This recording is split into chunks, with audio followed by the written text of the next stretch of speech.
Another week of football means risers and fallers coming out of week 8. And today, Jeff Bell and I are going to talk about some of the biggest risers and fallers and how you can capitalize heading into week 9. As always, these aren't pure dynasty rankings. These come from my rest of season rankings article. If you get a chance to check it out, please do so. So, this is kind of a blend between redraft and dynasty, but helps us get a good idea of what to expect going forward. And, Jeff, the first riser we need to talk about is Christian Watson. Man, I had to be honest. I had no expectations for Christian Watson this year. After that late season ACL tear, I was kind of just chalking this up as a lost season. But talk to us about what we saw this week, because Christian Watson looks back, like completely back in his first game returning from injury. Yeah, it's funny because I know in some best ball leagues, especially earlier in the spring, I was grabbing him in the 18th round because I was kind of one of those things of like, why the heck not? You're in the 18th round, but then it was kind of set into me of, well, he's not actually going to play football in 2025. I don't think. I mean, that was a Right. ACL injury, like the very last week of the year. Is He's not really going to play by the time we get through, like even the second half of the year. We're barely into the second half of the year and he's out there making plays and looking great. And I think the Packers needed that element in their offense. I think Matthew Golden has flashed at moments, but outside of that, they don't have any vertical element in their offense. So they needed the vertical element implemented back in. I think some of it is a big grain of salt because going against the Steelers that we saw, Joe Flacco and get everybody for the Bengals get healthy in the passing attack against the Steelers, that pass defense is not particularly good. So Watson winning downfield is not overly shocking, but he looked great. I mean, he looked really, really good. And I think that when you look at it, and I believe we talked about him leading into this at some point last week or the week before, this is not the first time his name has been mentioned in the month of October on this Right. program. But I think that the expectation of what we saw, you're exactly right there, of not having expectations and seeing him look like Christian Watson immediately. And I think when you look long term on this offense, we don't know if Jaden Reed's season is over, if he's going to come back or not, but we do know you've got Romeo Doubs, who's stepped up as a primary receiver there. We have Tucker Kraft, who's really turned into a primary receiver the last couple of weeks. We have Matthew Golden making some plays, occasionally showing the ability downfield. But when you can swap out, Dontavian Wicks has really struggled to separate himself. Malik Heath made a couple of plays, but he's been a regular in the lineup and not done much. When you can put Watson into that spot, it just changes the entire complexion of the lineup because now you've got Watson's ability to win downfield, stressing defenses, creating space for the targets underneath, and that allows Tucker Kraft or players like that to have the big games that they have. And I mean, Tucker Kraft doing exactly what he's done his entire career, like led the league in yards after the catch per reception last year, leading the league in yards after the catch per reception this year.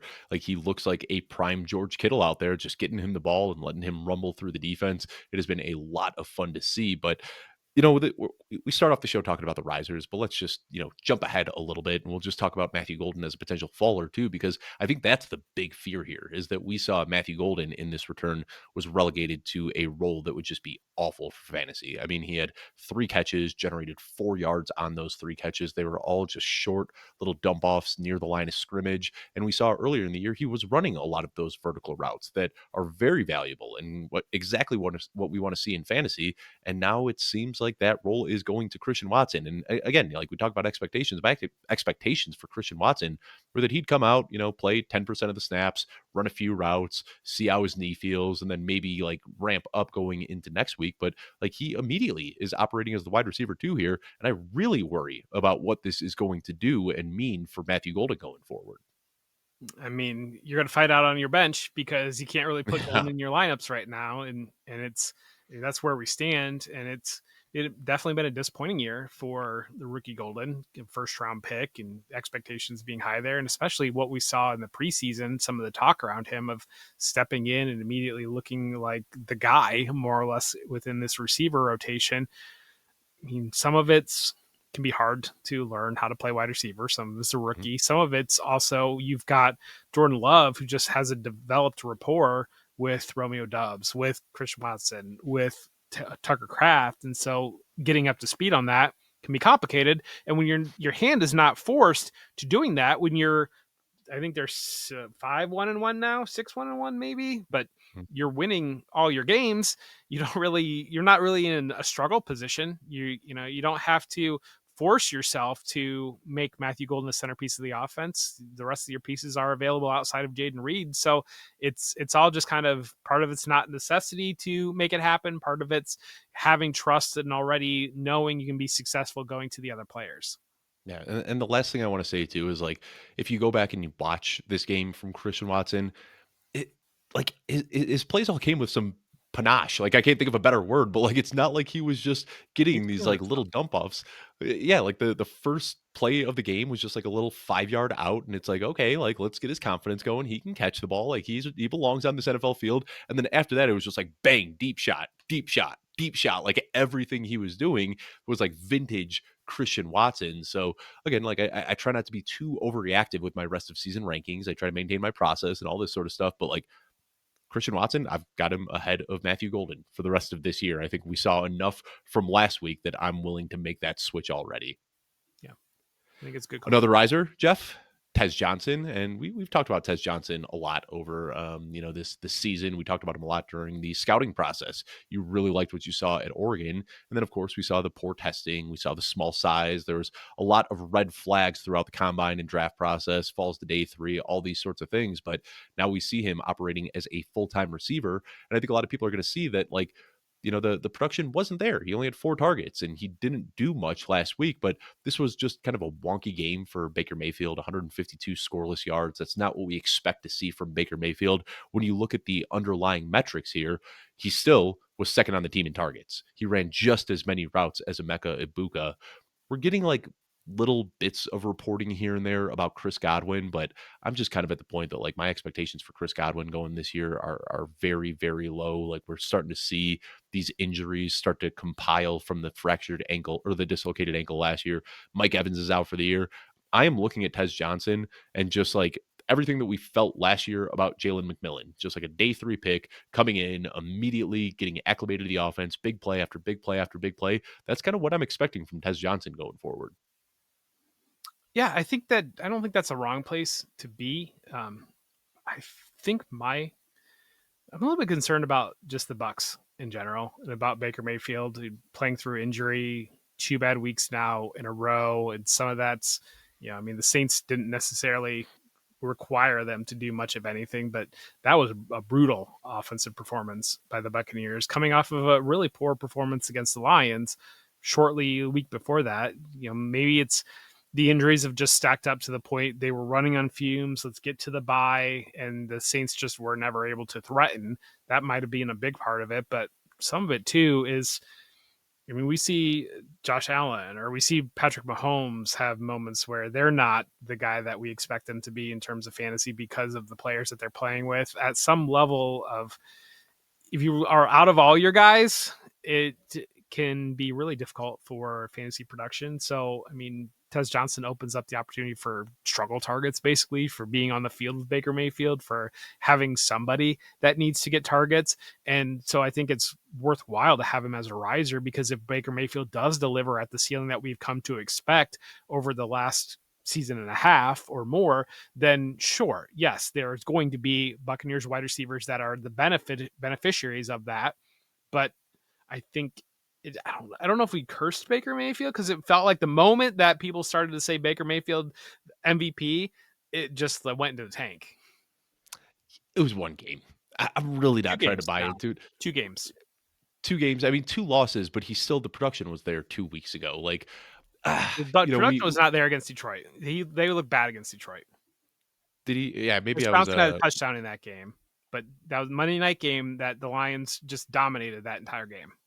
Yeah. He threw a touchdown, and I guess that bailed him out a little bit. It got over 200 yards. I mean, a down game by his standards, but like not like like I said, 152 scoreless yards. That is like hair on fire. Like we're completely panicking here, and maybe that is it. Like maybe he finally has just hit a hurdle too high to overcome with all of these losses.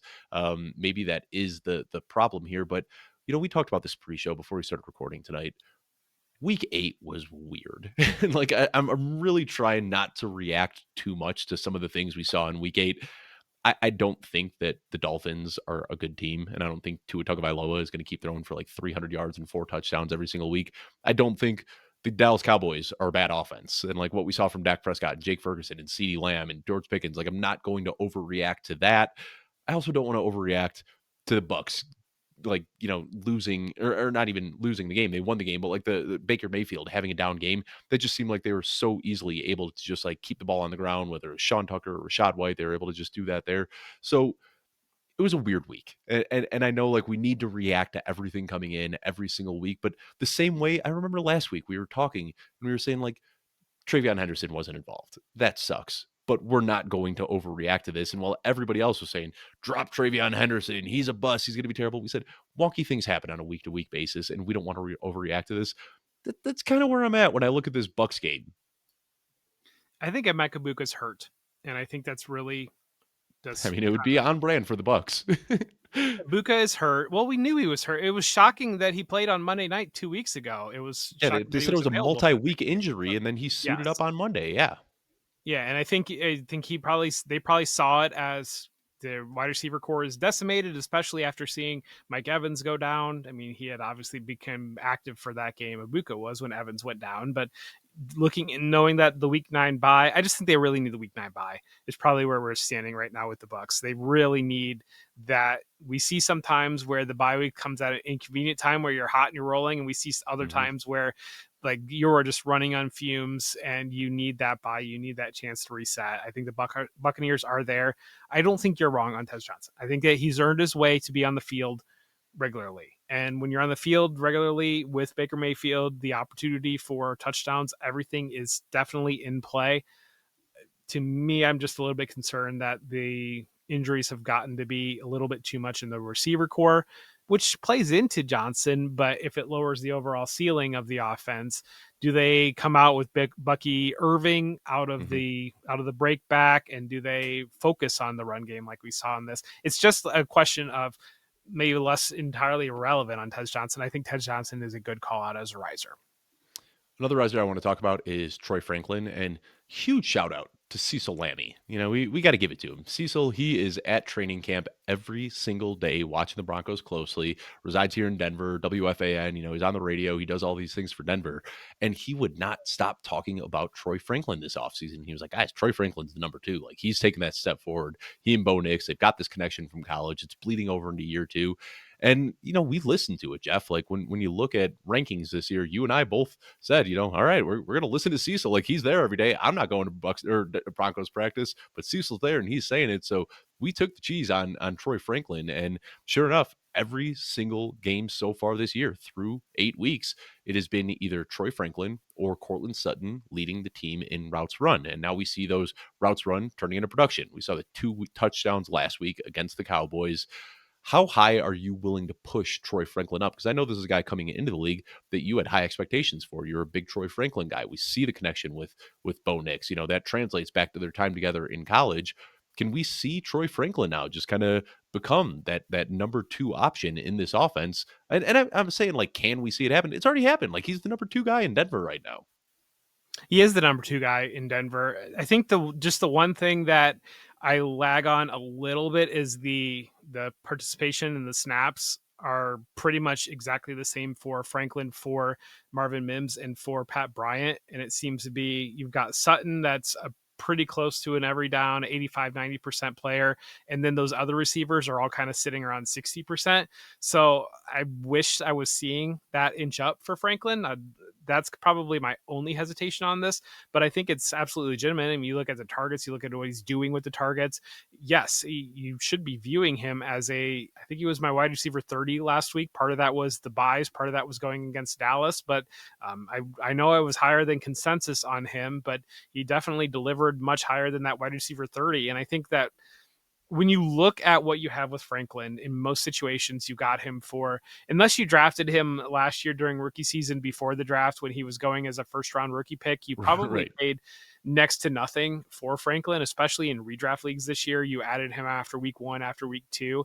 And so you probably, it's tough sometimes to get him into the lineup because you're going to have options that you feel better about if your guys are not completely decimated. So it's like a catch 22 sometimes of like you're seeing the production, you want to play him, but then like, well, who do I sit for him? Because I know like our Scott Fish Bowl, or not Scott Fish Bowl, but the Football Guys Bowl live draft that we did in Columbus, I have him on my team. I have Troy Franklin on my team, but I also have, out of the three receivers, I have DK Metcalf, I have Stephon Diggs, I have Xavier Worthy. Like, so I've got like other Good choices, receivers. good receivers, Right. where it's just tough of like, I feel like I should play Franklin, and definitely last week I should have, but then like, who am I going to sit for him? And I think that that's just the one thing that you run into sometimes with some of these receivers that come out of nowhere. And that's what I wanna say, like, Franklin, and I think the reason we wanna talk about him here, it hasn't been consistent, but at the end of the day, like, he's providing wide receiver 3 value right now. Not quite. He's the wide receiver 38 on a per game basis, so just outside of wide receiver 3 value, but we saw the upside last week, and he can have these big games. So when I'm looking at this offense, we know Courtland Sutton is a must-start guy. Troy Franklin, maybe not quite as talented, but getting just as many opportunities, running as many routes, arguably running more valuable routes as he's getting a lot of his targets deeper downfield as well. I think there's some boom bust tendencies here, but um Jameson Williams comes to mind as kind of like what Troy Franklin is doing right now. Like, this is a burner who almost exclusively runs downfield routes, and he can have these huge boom games on any given week. Like, Troy Franklin kind of feels like what we had hoped Jameson Williams would be this year. I don't think you're right, Dave. I think it's almost the exact opposite, because we're seeing heavy volume to Franklin. We're seeing him. He's got two less targets than Stephon or than Cortland Sutton on the season. So we're seeing 8 targets or more in half of his games, and so we're getting some heavy volume games that are moving through to Franklin. It's not the, I would be concerned more if it is the scenario that you're talking about. That's kind of more like where Marvin Mims is sitting right now a little bit, but we are getting games where Franklin is getting 10 targets this past week. So the volume is there. That's exactly what you want to see in a young receiver like this, getting targeted 10 times in a game. The comfort level that you mentioned with Knicks is there. And I think that when you stack it up, we know what Cortland Sutton is. He, in terms of player that probably better downfield. He can kind of run those Mike Thomas slants, but he's also that bigger X receiver. Whereas Franklin is more of the, let's get the ball in his hands, let's scheme this up. And Pat Bryant's not that type of player. Pat Bryant's a bigger wide receiver that you want to use him downfield. It's let's scheme it up. Let's let Troy Franklin run with the ball, and let's get him some volume. And he is the best receiver, arguably, or maybe not even arguably, on that staff in that type of scenario. Yeah, you're right. And I just looked it up, and the numbers kind of surprised me a little bit that Troy Franklin has a lower ADOT, average target depth, and more yards after the catch per reception than Cortland Sutton. So good call there. I mean, I was maybe holding on to my pre-draft notions a little bit that Troy Yeah. Franklin was just a downfield burner, but I do remember seeing that like in his big breakout game in week 2 that he was just getting like peppered right across the middle of the field with these in breaking routes. And I kind of jokingly made the Michael Thomas comp, but yeah, we'll see how this pans out. Either way, Troy Franklin, a guy who is inching his way into that weekly starting discussion, and I think a lot of people are still going to see, a round 3 pick, didn't do much as a rookie, might be trying to sell high on him right now. And I think there's been enough usage here with the targets and the routes run that this is a guy that you can go and buy for pretty cheap in your leagues. One more riser I want to talk about here, Jeff. Isaiah Davis. We saw the big breakout game last week. And, in the preseason, I didn't really see a role for Isaiah Davis because he does everything that Brees Hall does, just not as well. Like, not as fast, doesn't catch the ball quite as well, doesn't break tackles as well. Very similar skill sets, but he's like an 80% Brees Hall. But now with Braylon Allen out of the picture, now they can just kind of bring Isaiah Davis in on entire drives where they say, hey, we're going to let Brees Hall take a breather. Let's see what Isaiah Davis can do. And he's looked really good over the last couple of weeks. Last week, he saw a season high in carries, targets, scrimmage yards, and of course, coupled with this, talking about Isaiah Davis, are the Brees Hall trade rumors, which would really, really blow the top off the ceiling here. But what is it that fantasy managers should be doing with Isaiah Davis?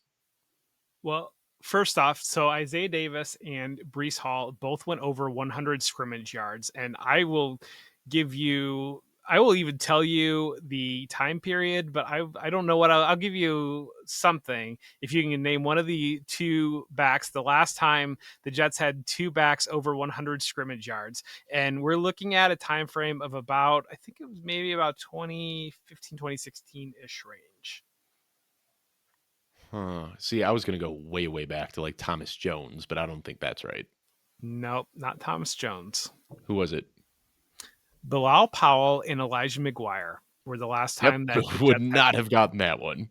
two running backs over 100 scrimmage yards in the same game. So that's what we Wow. had this past week with Isaiah Davis. And I mean, a huge part of it is probably playing the Bengals is a big part of it. And I mean, the Jets said after the game that they were playing with something a little bit more going on in that game too, and so maybe that was part of it too. But that was. I think that you're right there, and you talk about Brees Hall's similarities and just the explosiveness that Isaiah Davis does bring to the field. Anything else you want to talk about on Isaiah Davis? I think this is just kind of a, you go out and buy him where you can. I think even in some shallow leagues, he might be available. I'm talking redraft here, definitely not available in any dynasty leagues, but what is like an actionable price? Or is this one of those, as you like to say, Jeff, change the eye line a little bit? Like you go out and you try to make another trade for two guys within the same tier and just like, hey, throw Isaiah Davis in there. I think that's kind of where he's at right now. Like not many people are making outright trades for Isaiah Davis, right? Yeah, I think that's yeah. If you go out and try to target him, then somebody's going to be like, "What's going on here?" No, I don't want to do that. But I think Which that is exactly what happened last week when I was trying to get Tyrone Tracy in all of my yeah. leagues. Everyone's like, "Why are you trying to get Tyrone Tracy?" Well, you know that I don't. No, I'm not giving you Tyrone Tracy. And had And I now if you were a just throw lumped in, Ty then it wouldn't exactly, even. nobody would have thought twice. They're like, "Oh, cool, I can get Tyrone Tracy off my team. This is awesome." Yeah, Yeah, so yeah. I think that's the way to I attack think these just guys. I want to say looking forward though, if Brees Hall's not on this team, then you could easily see a backfield where Braylon Allen is kind of that early down back, and Isaiah Davis is the passing down back. I mean, that's Well, kind of Braylon Allen's what out for the year, isn't he? it's. I I I know, I, but I'm I talking oh about we're playing Dynasty, and so just in yeah. general of next year with the Jets of the way that they could build their team. Just please don't sign Brees Hall long term. That's all. Like free Brees Hall, please. Like we don't need to see this. Like you guys have toyed with Brees Hall for the last few years. Just let him hit free agency and go sign with a good team, and let us have nice things in regards to Brees Hall. All right, Jeff, for the risers, or I'm sorry, for the fallers. Could have talked about some guys, but I'm frankly just getting a little bit sick of just risers and fallers talking about players. So I'm gonna be a little bit cheeky here talking about the fallers. I'm going to lump three guys together: Mark Andrews, T.J. Hawkinson, and Evan Ingram. And I think this can just open up a big picture discussion on the vastly changed landscape that we're looking at right now with the tight ends. And I mean, when I'm looking at my rest of season rankings, I've got this cluster of guys that are basically droppable, that are guys that were just like plug and play elite tight end options for, the last decade plus when I'm looking at TJ Hawkinson and Mark Andrews and Zach Ertz and Evan Ingram and all of these guys that we have just thought of as plug and play starters. Meanwhile, while these guys are falling off, we've got Jake Ferguson coming to light. We've got Brock Bowers coming back from injury. We've got all of these rookies, Tyler Warren and Colson Loveland and Mason Taylor and Rondé Gadsden heating up. I don't know if we've seen a position get completely shuffled up the way that we're seeing the tight end landscape get changed right now. I can't remember seeing a position just changing this way in recent history. And I think I just want to kind of use this as a jumping off point to talk about tight ends as a whole. Why do you think that happened? I mean, guys got older. Is it just as simple as that? Or is this, because of what we've talked about with the shell coverage that, teams are going out of their way to draft tight ends high because instead of getting these checkdowns, dinking and dunking their way down the field to 160, 170-yard receivers, why wouldn't you want to dink and dunk your way down the field to a 260-pound tight end who can just run through a defense? Yep, exactly. I think that what you're seeing is that, like, just think about it a high-low game, and I think what you used to see is you have you got your Mark Andrews, you got your T.J. Hawkinson busting it up the seam, and then you're able to bring the receiver underneath that coverage, and then you're putting the defense in that conflict of we've got this big guy going down the seam, he's carrying the safety, or we've got the receiver coming in underneath it. Where do we attack that? And now you're seeing the shift towards we talk about Tucker Kraft. Like Tucker Kraft is like running tight end screens constantly. You're getting a situation where it's inverted now. You're sending a sacrificial receiver downfield to eat up that too high safety, and meanwhile you're dumping it down below to your guy that can run after the catch. And I mean, Evan Ingram still probably has some run after the catch ability. He's just in a situation where Sean Payton is just playing a different tight end every single snap because he feels like it.